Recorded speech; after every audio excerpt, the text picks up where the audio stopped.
Let's talk about the 17 books that I read in the month of October.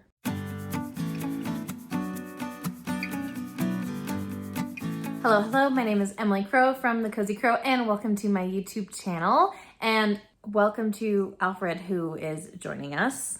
He's feeling very snuggly today. But thank you so much for being here as I chat about everything that I read in the month of October. I actually had a really good reading month. I had quite a few new favorites, including a few 5-star reads, which it's been a few months since I've had a 5-star read. So that felt really good. I read 17 books total, which is on the higher side for me. I just was feeling really good about reading and getting lots of reading done. Lots of books were really pulling me in and keeping me going. And so I'm really excited to talk about everything that I read.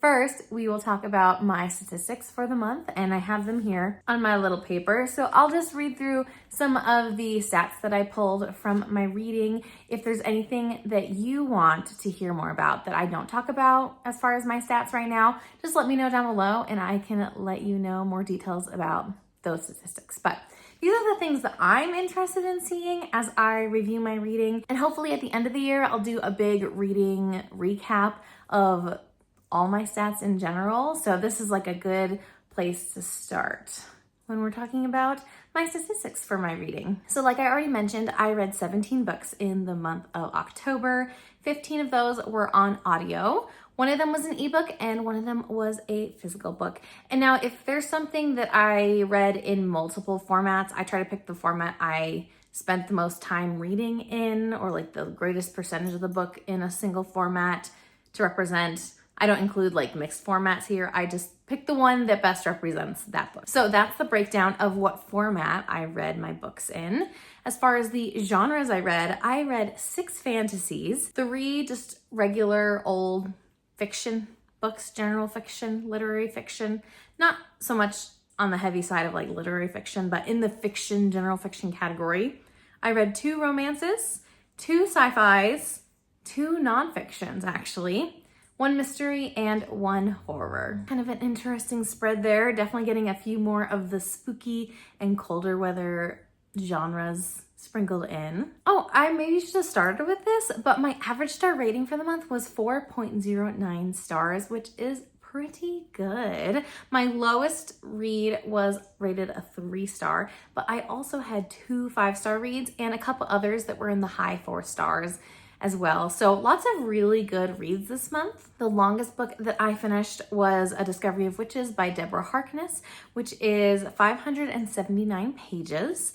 And then the shortest book that I read was Home by Nnedi Okorafor, which was 160 pages. This is part of a novella trilogy, I guess. I'm pretty sure it stops at just 3 books. I also like to look at when books are published that I read, just to see kind of how current my reading tastes are. I read 6 books published in 2025. 4 books were ARCs. So that is a lot. I'm really excited that I have been getting more ARCs. I've been working through them, and I'm excited to talk about those advanced reader copies that I had access to. I read 4 books published in 2024, so still pretty current reads. 3 books published in the early 2020s, 2 books published in the 2010s, 1 book was published in the 1970s, and 1 book was published in the 1810s. I had a few classics on my list. Speaking of which, I want to share about my yearly goals. I don't have any specific numbers that I want to read, but I wanted to be more intentional about including more classics, including more BIPOC authors in my reading. Let's look at those big overarching goals for the year. I read 1 book by a BIPOC author. I read 2 classics this month. And then I have a list of 25 books that I really want to read in 2025. And I read 4 books off that TBR list, which brings my total for the year so far to 18 out of 25 books. I definitely fell behind in the middle of the year when I wasn't feeling my best and was just kind of reading what I was in the mood for and not really tackling that list as much. But if I keep reading 3 or 4 books a month, I can still finish. There's still hope that I can finish this goal this year. And then in general, I just want to get books off of my physical TBR and kind of clear out those shelves. Hi, Alfred, giving me hugs. That final goal that I want to read more books off my physical TBR. I just want, in general, my net number for my TBR shelf to be negative for the year. And this past month, my net was 0. I got as many physical books off my TBR as books I purchased and added onto my TBR, which is pretty good considering I feel like this time of year, a lot of books are coming out. And so I did make quite a few purchases. And so I'm really excited that I am still doing really good on this goal. My net for the year is in the single digits for positive. So I think there's still a chance that I can get that number below 0 and I can have fewer books on my physical TBR than I did at the beginning of the year, which would be so awesome. All right, so now that we've talked about my statistics for the month, let's jump into a play-by-play of every book that I read in October. The first book I want to talk about is A Sorceress Comes to Call by T. Kingfisher. This is one of my favorites for the month. I rated this a 4.75 star. I really, really like this book. Something that T. Kingfisher does in a lot of their works, they have this almost like a horror or gothic element to their stories that don't fall in the horror category, which I really, really like. So this is a fantasy, but it definitely had that dark fairy tale with some grotesque horror sprinkled in type of vibes, which I really like from T. Kingfisher. And I really loved it in this book. This book is based off of the fairy tale The Goose Girl, which I haven't read the original, but I've read 1 or 2 adaptations of it. This book is, I would say, more inspired by The Goose Girl. It had little sprinklings related to the original story, but was pretty far removed from it. So if you're looking for a retelling, this is not it. But I really liked how original this story felt in relation to The Goose Girl. So if you knew that it was based off The Goose Girl, you could see those little hints at it, if that makes sense. In this book, you're following Cordelia, who is 14 or 15 in this story, and her mother, who happens to be an evil witch, who will like cast spells to make people obey her and do what she wants, which is really fascinating. And you follow along as Cordelia's mother tries to marry a squire, like kind of seduce him so she can marry him and have more power, more wealth, etc., etc. So you're following from Cordelia's perspective as well as Hester, who is this squire's sister. She's an old maid, but she is a really cool person. Like, I really loved her as a protagonist. I actually think she was my favorite character in the whole book, and she really kept me interested in the story. Definitely a standout for me. But you hear from both Cordelia and from Hester's perspectives as this mother, the witch, is trying to like infiltrate this house, and as these characters are trying to figure out, first of all, what the witch is doing, but also how to stop her. So I really, really enjoyed this story. I did want it to have a little bit more connection to The Goose Girl in general, as far as like themes and things goes. I wanted the pacing to be a little different. There were definitely some slow moments, especially towards the beginning, where you don't really feel tension. But then towards the end of the story, as you're nearing the climax, things feel hopeless. And so it was really tense towards the end. So I just wanted a little bit more balance in the pacing and the tension, but it was almost perfect for me. I really enjoyed it. I could not put it down. And I just love everything that T. Kingfisher puts out, but this is one of my favorites from her, from everything that I have read. The next book that I finished was Home by Nnedi Okorafor. And like I mentioned earlier, this is a novella that follows Binti, who is like a young adult, upper teenage type of age. And she has traveled across the galaxy. She's traveled by starship from her planet to a different planet where she has learned a lot about agriculture in this like sci-fi sense, I guess. And she, from her home planet, has these special abilities that would also aid in her taking over the family's business. In this book, she is coming home for a trip, like in between semesters or, you know, after a year of school, whatnot. And there's a lot of tension in her family as a result of this choice that she's made to leave the planet to pursue this education. Her family feels betrayed in a lot of different ways. And there's a lot of really interesting tension between her and different people from her previous life, especially as like now she is basically friends with an alien that she had a lot of tension with in the first book of this novella trilogy. I didn't like this book as much as the first book. I rated this a 3.75 star. I just felt like not a lot happened with the plot and not a lot happened with Binti's character growth. It felt very much like a snapshot moment in time type of a story, and I wanted more change and growth throughout. I definitely feel like this book took the series in a different direction than the first book did. And so I'm interested to see what the third and final book does with the direction that Binti is heading in the choices that she needs to make and in how she's going to grow and develop as a person. But I feel like this book itself didn't do a ton of that. I do recommend this series so far from what I read. I love a good novella, and I feel like this author does an amazing job at world building and creating such depth and nuance in such a small amount of words. Like, it really is incredible. The first book blew me away in how much depth there was in this world. But I feel like the second book didn't really satisfy me in the way that I was hoping for. It was still really interesting. The characters still had a lot of depth to them, and there was a lot of just where Binti was just trying to figure out where she goes from here, and she ended up making a choice at the very end of this book that kind of is propelling her into what the third book will be about and the direction that that is going, which is intriguing. But yeah, it just felt like a moment in time, and I didn't get the growth and depth that I was hoping for with the progression of this story. But I'm sure we will get a lot more of that long-term growth in the next book, as the consequences of another decision she has made will be brought back to her family and other loved ones and will impact Binti herself. The next book that I read was an ARC. I actually got the e-ARC and the audiobook ARC for this book, and so that was kind of fun to be able to enjoy both formats, I guess, especially because I read audiobooks a lot faster than ebooks or physical books. But this next book is A Merry Little Lie by Sarah Morgan, and I read one of her Christmas books last year, and I really enjoyed it. I liked how, even though there was a little bit of a romance subplot, that it was more general fiction and talking about relationships and interactions between different characters. And this book was also very much in that same vein.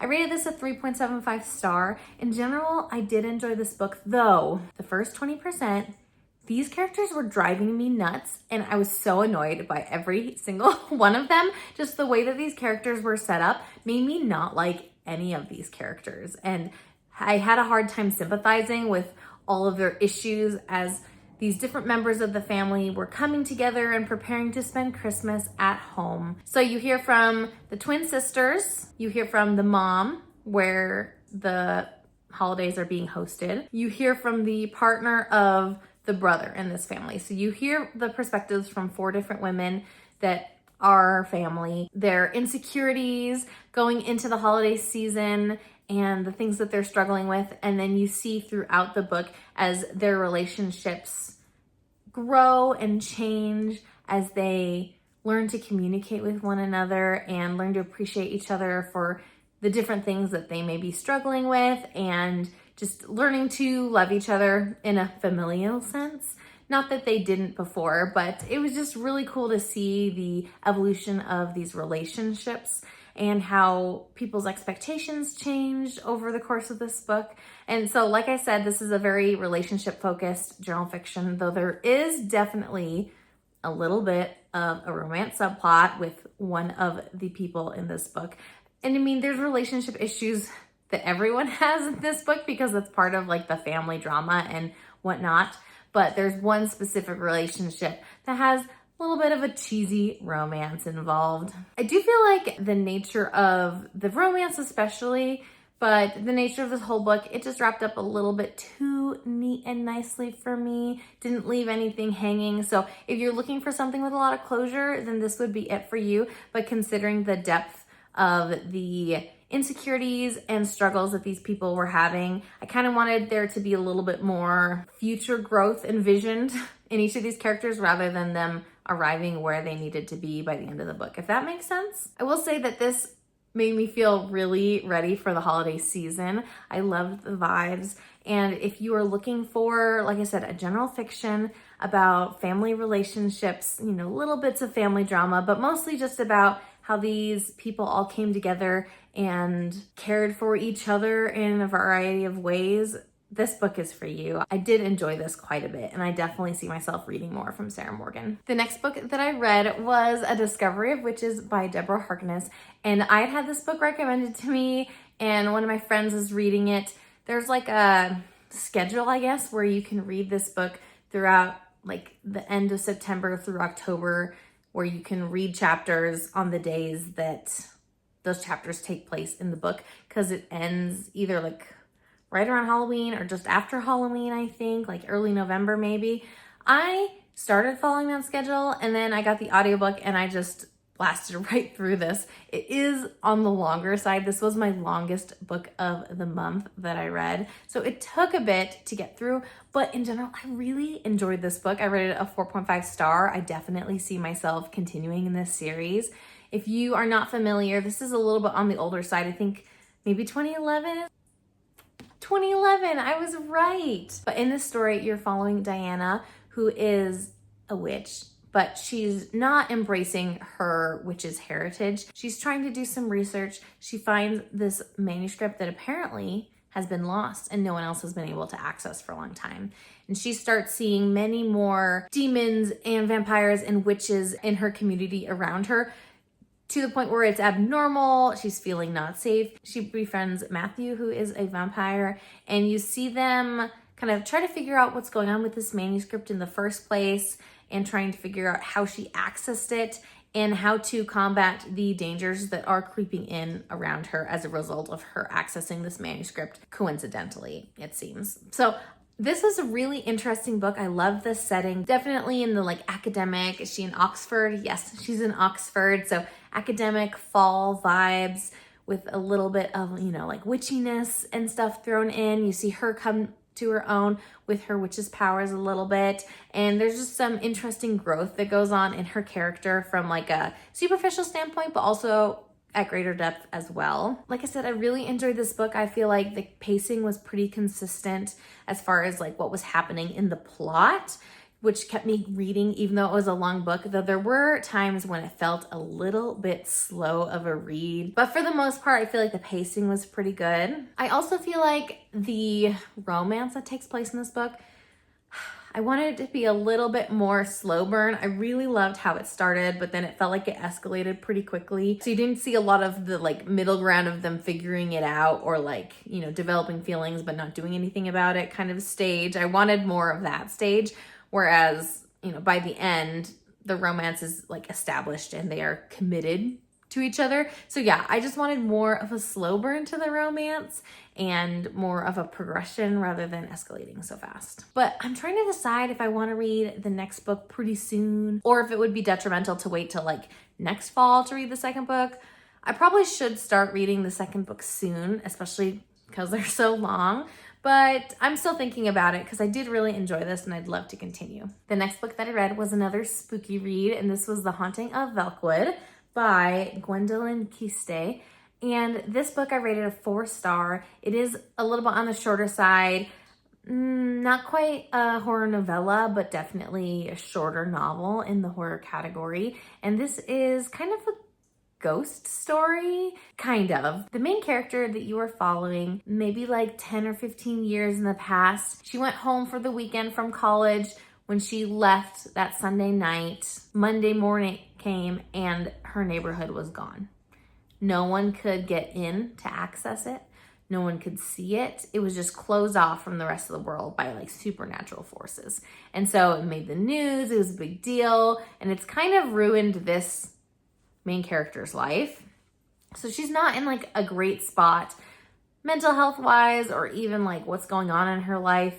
She still feels pretty unsettled and like there's some unfinished things going on. Her little sister was trapped in there, and she is approached by someone who wants to do some scientific research, and she finally agrees to go into the neighborhood because only those people who were originally from the neighborhood could go in. And so you see her as she goes into the neighborhood and discovers what's happening behind the supernatural force field. And as she's trying to figure out if she can save her sister from this experience, you see this main character's relationships with the other couple of girls that were in college at the same time that she was and left after the weekend to find that their families were trapped. Have a lot of questions and there's a lot of mystery. Oh, sorry. You can see like our cool like stained glass type of like sun coming through. Pretty neat. And this book is mysterious.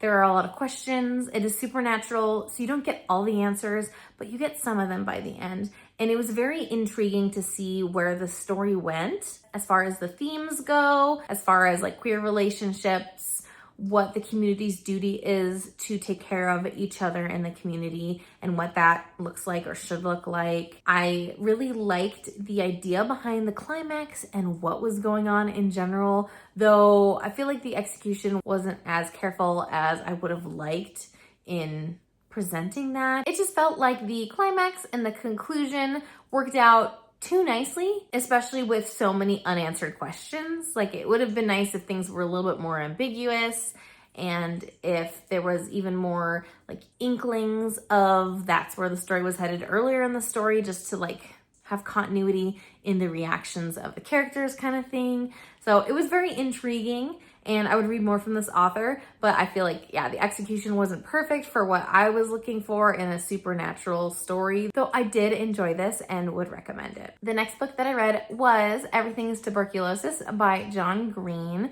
This was my first nonfiction of the month, and this was a nice, easy read. It was maybe only like 200 pages-ish, so it was pretty quick as well. And in this book, John Green goes through some history on tuberculosis, including a lot of focus on modern day tuberculosis and what it looks like in other countries, because in the United States, we rarely see it. And so he talks about some treatments and things. There is one main story, I guess, threaded throughout this nonfiction about Henry, who is a boy that he met at a hospital out in Sierra Leone, if I remember correctly. And so you follow Henry's journey with TB and the different treatments he goes through and different experiences that he has. This book definitely felt like it leaned a little bit more on the memoir side of nonfiction than just factual-based nonfiction, because there was so much focus on John Green's experiences, visiting different communities with TB, and his interactions with Henry and Henry's experience with TB. I rated this a 4-star. I think this is a really good beginner introduction to tuberculosis if you don't have medical background, if you don't have the historical background, because John Green did quite a bit of research to supply that in this book, though I wish there was more historical background to tuberculosis, because I felt like especially a lot of the past was pretty abbreviated compared to what I wanted, and his claim that everything is tuberculosis felt a little bit flat because he didn't talk about that many things that are the way they are as a result of tuberculosis, if that makes sense. I just wanted more of that research, more of that history, more of that context for tuberculosis, and honestly a little bit less of Henry and like the anecdotal experiences for TB, because I know that it's horrible and I got the point pretty quickly, but I know that this was John Green's way to share what he had learned, and some of that was through his anecdotal experiences and his experiences with Henry. So I see what John Green did and why he did it, and this isn't exactly the nonfiction book for me, not my ideal nonfiction book, I would say, but I feel like this is still really good, and it's a great introduction for those who don't know a lot about tuberculosis and who hopefully will care more about world health as a result of reading this book. The next book that I read was To You at the Altar by Rebecca Thorne. This is the third book in the Tomes and Tea quartet, I guess, because there's 4 books in this series. And look at these cute sprayed edges, so fun. In this series, you're following Kianth and Reyna, who have run away, kind of, from their positions of power, I guess. Kianth is the high mage of some sort, I can't remember her name. The archmage, maybe? And then Reyna was a queen's guard. So they step away from their roles in the center of this kingdom. They go travel to a far off little mountain village on the edge of the kingdom, and they try to set up a cozy little tea shop. And so that's what happens in the first book. In this book, they are preparing to get married. And so you're following the wedding preparations, and you're also learning about a plot to kill the queen and their involvement thereof and how they plan to respond to that. I rated this book a 3.75 star. I did not like it as much as the other 2 books in the series. I felt like the cozy vibes as well as the like high fantasy vibes were both a little bit lacking in this book compared to the others. And I think that's just because a lot of this book was spent with like just political talk of like, what are we going to do about Queen Tulane and who's going to take over, and trying to talk and convince each other to do certain things in that realm. And so it didn't hold my attention as much as the other stories I've read in this series. Though the wedding scene and the climax of where this plot went was really exciting. So the last like 20% of the book, I had a lot of fun with. I didn't necessarily feel like the way that things concluded was super realistic, but I guess it's a fantasy. We'll see in the final book kind of how everything plays out. I am very intrigued.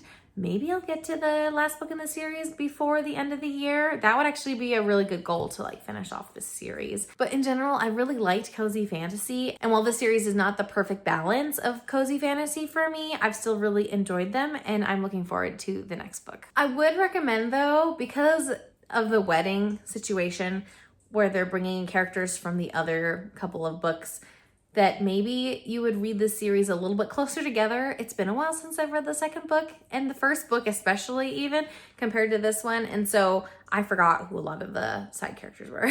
So it didn't have as much weight for me as I think it would have if I had read the books back to back. So maybe that also impeded my enjoyment a smidgen. So I would recommend that you don't wait too long between the books in the series to read them. My first 5-star of the month was Promise Me Sunshine by Cara Bastone. I really love the other book that I read of hers, Ready or Not.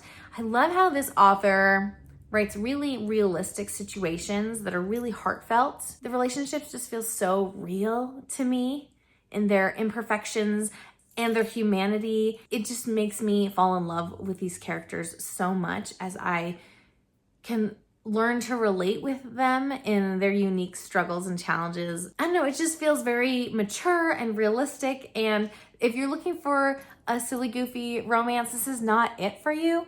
But I really loved the balance in this book between grief and romance. Lenny has recently lost her best friend to cancer, and so she's trying to learn to live on beyond that. And she meets the uncle of this kid that she's nannying. What's his name? Miles. So she meets Miles. He is looking for help at like connecting with his niece because he has not been part of their lives for very long. And she needs help navigating this grief and trying to live on past her best friend's death. And so they form this friendship that it really is such a slow burn romance. And I love a good slow burn where you really see them come together as acquaintances and then friends and spend a lot of time just learning to care for each other and take care of each other and support one another in their struggles and in their triumphs as well. This book was so heartfelt, made me cry a few times. And while there's definitely a lot of talk on grief, I felt like this book had a lot of hope in it throughout, even in the grief-filled moments. Definitely recommend. Maybe not if you are going through something really similar, if things are still really raw and fresh, but I found a lot of meaning in this book and it just warmed my heart so much. The next book that I read, I actually featured in a vlog recently, and this is Errands and Espionage by Tschida. And this story follows, what's her name? Gabby Green, as she's just trying to keep it together as a mom, and her new ex-husband has sent a court order that she needs to find a job. And she is approached by the CIA, I think, and they want her to impersonate one of their spies so that Gabby can finish off that spy's mission, since that spy has been killed in action and they don't know who found her out. She gets minimal training to become a spy and kind of step into this role, and it's a whirlwind of like a week or so in her life as she is trying to fulfill this mission, dodging other dangerous circumstances and trying to figure out who the mole is that killed this spy in the first place, and how to keep her family safe as chaos is happening in her own family, how to fulfill this mission, as well as protect herself from other mafia people. There's just a lot going on in this, though I would say that the plot is pretty straightforward. If you want to see my experience reading the book and opening a book box by Wilbury Fiber Co. inspired by this book, then definitely make sure to check out the video I'm going to link up above and down below. I'm not going to talk too much more about this book, but I rated it a 3.25 star. I felt like it was a silly, goofy time, a really nice palate cleanser. As the book went on, I liked the main character less and less because things just got more and more ridiculous. And I just think I'm not the right audience for an amateur spy or amateur detective type story. They just aren't my favorite, though this was still really fun. I liked some ways that the book ended and concluded with her spy mission and the relationship that was sprinkled in. I like how the book ended in relation to that, but this book didn't have the closure I was hoping for. So I think there's definitely room for more books in the series. Maybe I'll try one more book and see how I like it. But in general, this was just like a fun, silly time. It was a little bit on the bland and forgettable side, but also still kind of ridiculous and made me roll my eyes sometimes. So definitely not for me. But yeah, if you want to learn more about that, check out the vlog because I give a more in-depth review in there as well. And maybe this book is for you. If you like Finlay Donovan, I feel like this is in the same vein as that. If you like Vera Wong too, and those are all books that Bethany of Wilbury Fiber Co. loves, so I'm not surprised that she really enjoyed this book as well. I enjoyed this a little bit. It wasn't a favorite of mine. My second 5-star read of the month, which I think this is my favorite book of the month if I had to compare all the books that I read. This is Keeper of Enchanted Rooms by Charlie N. Holmberg. And this book is a historical fantasy set in the, 1840s, it looks like, in Rhode Island. And you're following a couple different perspectives in here. In this book, you see Merritt, who is a writer, and he has recently been entrusted with this property that belongs to his extended family, like it was gifted to him in a will kind of thing. So he goes to this remote island off the coast of Rhode Island, and he goes to this house to try to live there, and he discovers that it is enchanted and it doesn't particularly like him. It keeps not even pulling pranks, but stealing things and blocking his way so he can't even get into the bathroom, and lots of frustrating things for him. And the, the Boston Institute for the Keeping of Enchanted Rooms sends Hulda as a housekeeper to kind of tame the house, learn about its magic, teach Merritt how to interact with the house appropriately. And you see their relationship change throughout. You get a couple more characters added in as like a cook is hired and a maid. And you also learn about this kind of sinister person who is alluded to at the very beginning of the book, who wants to take possession of this house because he is after a lot of magic and trying to grow his own personal magic by stealing from other people and from other objects and things. So you see this like sinister plot line throughout the story, and that's kind of where the climax ramps up to, is involving him, which is really interesting. I loved how the magic in here was so pervasive and was so present in the interactions of the characters and the way the story was told and what the house was doing. It was just really fascinating and really intriguing to read about the magic involved. I also loved how the sinister plot with the villain, like the connection to Hulda, the housekeeper, and seeing like how his descent into madness, I guess, kind of led him to where you see him in this book. It was really interesting to read his backstory and learn more about his experiences. I love that the magic was genetic and there were some specific branches of magic that you saw in certain people as a result of these genes. It was really interesting to see this magical low fantasy world set in normal 1840s, but with magic being present throughout was pretty cool. The magic was creative, it was mostly whimsical, but also had some sinister moments, some black magic thrown in there, which was really interesting. And I am just really excited to pick up the next book right away. The next book that I read was part of another series that is like a historical fantasy type of world in, I don't know if it says the time period, but it feels very like 1800s. Oh man, now it's on Now it's on my face. I'm so sorry. It feels very 1800s because you have some balls and like social interactions, engagements, and things like that. But this is 10,000 Stitches by Olivia Atwater.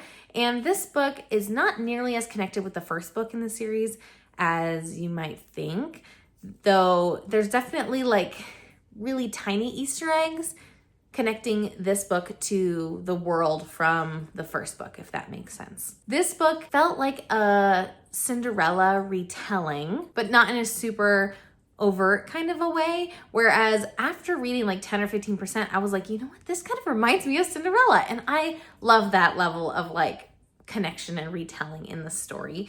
You're following Effie, who is a maid in this household. She's not enjoying herself. The lady of the house is not super cruel, but kind of careless, and just, you know, everyone has all these like pent up little frustrations that have been building over time. So it's just like not good vibes in this household. Effie, she accidentally falls in love with a gentleman who is part of this household. She runs into a fairy who is really excited to help humans because he thinks it's very virtuous to do so. With Juniper Jubilee is his name, but he's really excited to help Effie when he realizes that she is sad because she's never going to have anything happen between her and this gentleman. And he's like, I would love to help. And so he is like a fairy godmother type character who, in exchange for things that she gives him, he tries to help her to fit into society at large.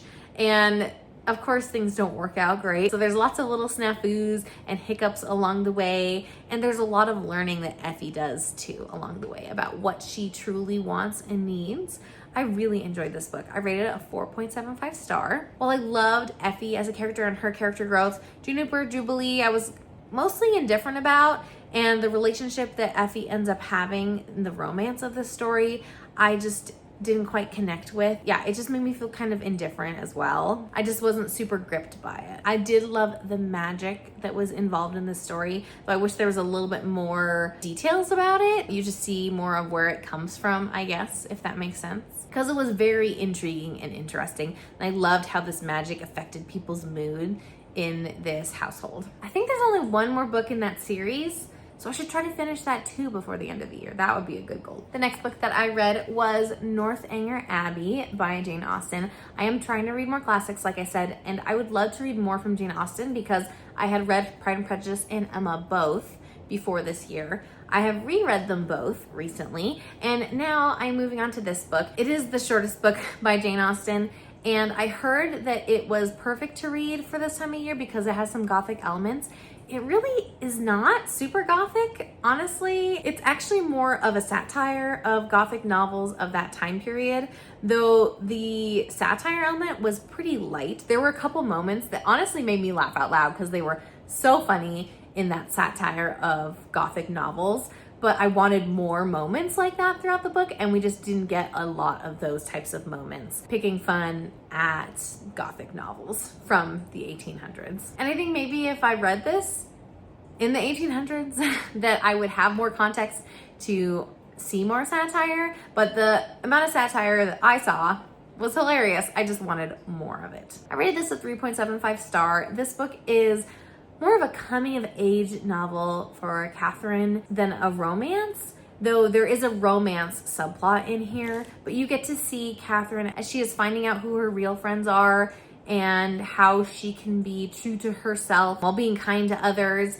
and navigating when others are not being kind and thoughtful to her as well. So you get to see this kind of plain Jane type of protagonist just grow as a person, and you learn to appreciate her and how simple she is because she is governed by like good values, if that makes sense. I wish there was more development in the romance of this story, and like I said, I wish there was more satire, or at least satire that I could pinpoint about gothic novels, because there were some moments that were really good, but overall I didn't super connect with it in the same way I've connected with the other Jane Austen novels I've read, but I've got a few more to read, so we'll see what my final rankings are as a whole of her works. This book was a long time coming, and this is Wild Reverence by Rebecca Ross. And this was an arc that I got at the end of August. This book came out at the beginning of September, so I knew it was not possible for me to finish it that quickly, but it took me almost until the end of October to finish it. I took a long time. This was the Kindle read that I had, as I had an arc, and I had purchased the physical copy because I knew I wanted it. There's some beautiful end papers and beautiful cover. And I really love Rebecca Ross's Divine Rivals. What is it called? Letters of Enchantment duology. So I knew I wanted to read this book, and I'm really grateful that I got access to that arc. This book is based in the mythology of the Letters of Enchantment duology. And so you see some characters that you recognize, like Deka and Enva, but you get to see so much more of this pantheon of gods decades before what happens in Divine Rivals. And you follow specifically the story of Matilda, who is a younger goddess. And like you see her when she's born, and you see her as a 12-year-old basically, and you see her as a young adult. And you get to follow her interactions and relationships with other gods, as well as with Vincent, who is a prince for this really small kingdom that has dreamed about her. And so she's been in his dreams. And so then they finally meet in person, and you get to see kind of how the relationship changes from when they were youth all the way up to when they are adults. It's very relationship focused. There's definitely plot that happens, but this book is much more governed by the relationships of these people and gods and goddesses, and seeing all the ups and downs of those interactions. I felt like if you read Greek mythology, then you kind of know like how those stories ebb and flow. It felt very similar to that in the writing style, though the writing itself was very poetic and beautiful, just like in Divine Rivals. And this relationship with Vincent and Matilda was just so beautiful to watch, how it changed over time and where it led to, and the ways that these characters reacted to one another because they knew they were different from the other relationships that they had in their lives. You know, Matilda had only this one human relationship, whereas Vincent only had this one celestial relationship. And so that was really intriguing. I rated this book a 4.5 star. I really enjoyed it. I did feel like sometimes I didn't know where the story was going, and it felt a little bit on the slower side for me, but it felt really reminiscent of other mythology that I have read. I did feel like the conclusion of this story was really satisfying, and the ending was really sweet and tender. And in general, even though I didn't know where the story was going, there were a lot of really interesting things that happened throughout. It just felt a little bit aimless in like the wandering through the different plot points, if that makes sense. The next book that I read was another arc, and this was an audiobook arc, and this is You Can't Take It With You by Messie Condo, which is quite the pen name. This is the second book by this author. I want to read the first book of theirs, but it is in a very long hold line at my library. This book is written about Swedish death cleaning, but in a very like American and approachable way, not in like a minimalist and Scandinavian type of style, if that makes sense. It was very approachable. The audiobook narrator had like a little bit of sass and like emotion to the way that they presented the work, so they did a really great job as well. I had a lot of fun listening to this. This was a nice quick audiobook to listen to while I was like doing some cleaning and tidying up around my house. While a lot of the concepts in this book are not super unique, there were a couple standouts for me. One was a chapter on digital decluttering and kind of like putting your affairs in order from like a document standpoint, which I thought was really interesting, very necessary, and also something that a lot of decluttering books don't address, or at least they don't address very deeply. And then I also liked how this author talked about what to do with your stuff after you've edited it out, like where to put it, you know, what to donate, buy nothing groups, what to throw away, things like that. I really liked how it addressed that as well. I rated this a 4-star. This was a nice, easy read, a little bit motivating, so it was good to listen to while I was doing some tidying and cleaning. A couple interesting points that I really liked that I don't see in other books, but overall, nothing super like monumental and life-changing necessarily, but definitely interesting to read different philosophies for cleaning and tidying. And I like the general concept, if you've not heard of Swedish death cleaning, that you do the tidying and the decluttering to help your loved ones after you pass have an easier time going through your stuff and knowing what's important and what's not, and not having a ton of clutter to go through themselves, but you're doing the work because it's your stuff and you're alive, at least for now, kind of idea. So I really like that concept. I just tried to knock out a couple arcs at once. I also read this next book. It was an audiobook arc from NetGalley, and this is Picking Daisies on Sunday by Liana Cincotti. And I'd seen this book around. I'm pretty sure that it was an indie published book, and then it's been traditionally republished and had an audiobook made. And so I was listening to the audiobook for this. I rated this a 3-star. This is very YA. So it was definitely not for me. It takes place with these characters in college. They're in their young 20s kind of thing, but they felt so immature, and the level of miscommunication between these characters was like astronomical. This is kind of like maybe like a second chance romance, or like a friends to lovers. Basically, the female main character fell in love with her guy best friend in high school. She tells him after prom, and then they never see each other for like 4 years after that. So later on, you hear more about that actual instance. But they both go to college in New York City. They're from that general area, and their paths cross again when she is now 22. I think he's just a smidge older than her.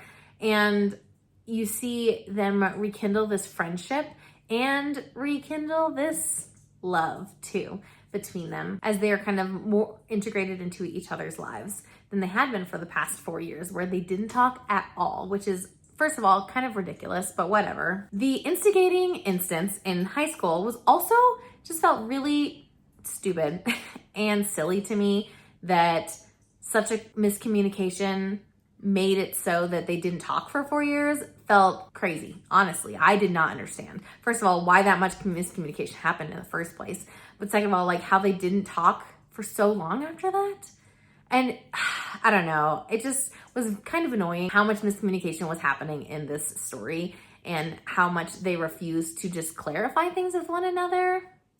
It could have been way easier for them. I did feel like I wanted more setting for this story, more understanding of the background of these characters. We jumped right away to the relationship issue at hand, and how the female main character was finishing off her degree and she runs into him again right away. I really wish we could have had 20, 30 pages of background for these characters and just more of a setting of what was going on, because it felt like I was kind of dropped into the story. And yeah, I just wanted more background. There were lots of things I really enjoyed about this story, like the main character was in fashion school, and I really liked the setting in New York City. I thought that was really interesting, and it was just cool to see like how the story carried itself beyond the relationship that was developing between these two characters.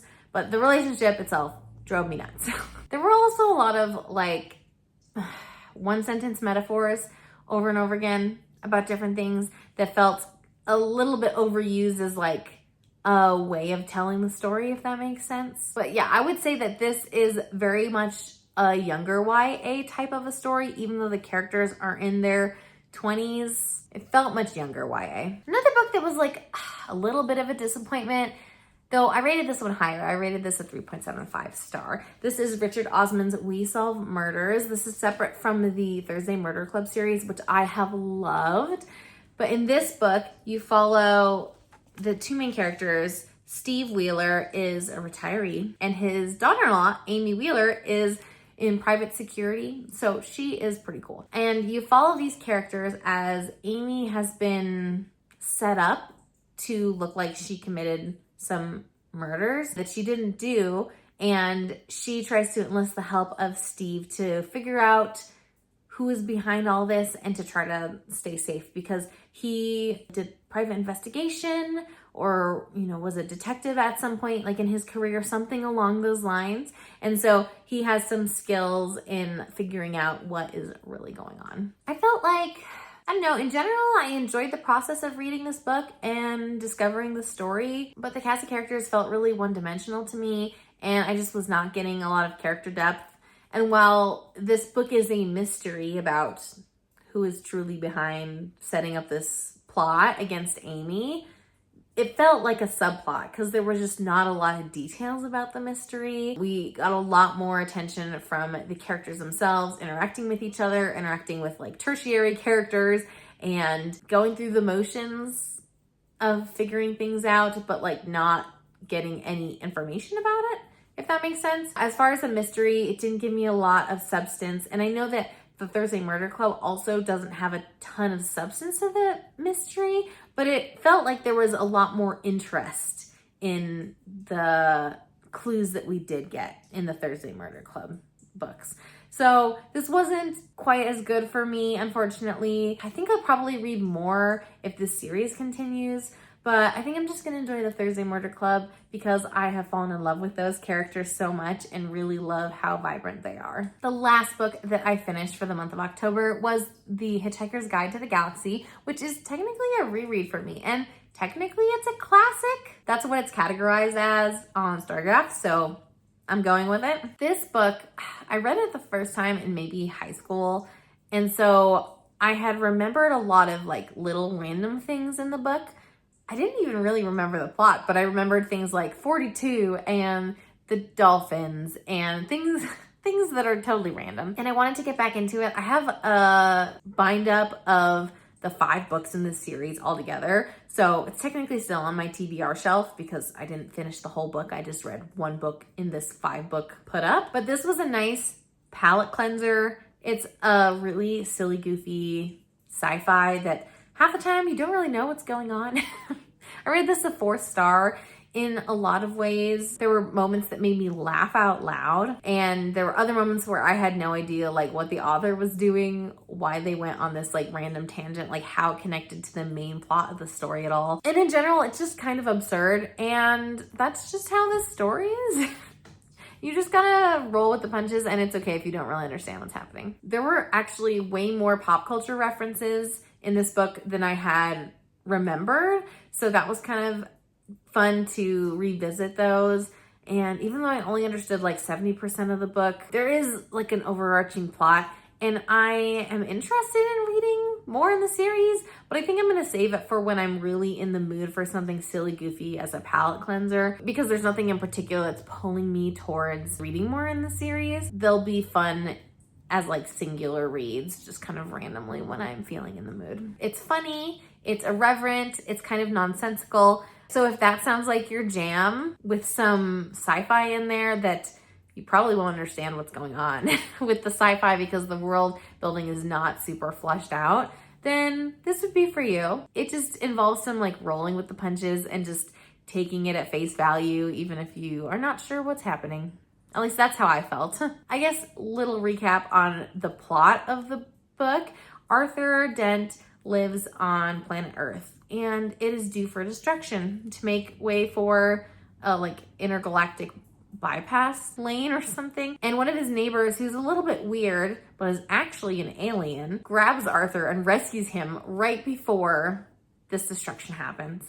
And so you follow the journey of these 2 guys going out into space and trying to find their place after the destruction of planet Earth, and just, you know, the shenanigans that they get up to and the things that they run into on other planets, and getting picked up by some random people that have hijacked a spaceship that's really new and fancy. You just gotta be along for the ride, I think, because that's how Arthur's life is going. He's just along for the ride too at this point. All right, there you have it. The 17 books that I finished in the month of October. And I had a lot of really good reads, 2 5 stars, a couple other favorites of mine that I am really excited about. This month was definitely good redemption because the past few months I have not had any 5 stars. And over the middle of the summer, I was not feeling my best. And so I didn't have a lot of reading done in those months either. So it feels good that I'm kind of ramping up into good reading season, where hopefully I'll find a lot more great reads coming up. If you want to follow along for more about all the things I'm reading, the things that I am knitting and crocheting as well, and other cozy vlog type videos, then make sure to subscribe and hit the bell notification down below to be notified every time I post a new video. And until then, happy reading. Bye.